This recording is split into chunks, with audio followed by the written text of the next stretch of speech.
99% આપણા પ્રશ્ન એ છે કે આપણે આપણી ભૂલો સ્વીકારી નથી શકતા અને બીજાની ભૂલો માફ કરી નથી શકતા. આ બે વસ્તુ જો કરી શકો ને તો એમને પ્રશ્ન હલ થઈ જાય. There is no rocket science.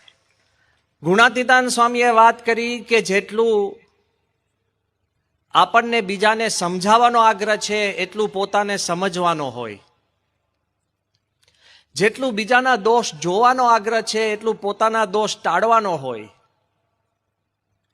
અને ખાલી હું આમાં ઉમેરું છું, જેટલું બીજાને કહેવાનો આપણને આગ્રહ છે એટલું પોતાને સાંભળવાનો હોય. તો આમાંથી આપણે બધા જ ભ્રમરૂપ થઈ જઈએ.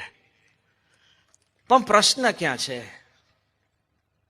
ધ ક્વેશ્ચન ઇઝ કે આપણે સમજીએ છીએ, સાંભળીએ છીએ, પણ સ્વીકારતા નથી.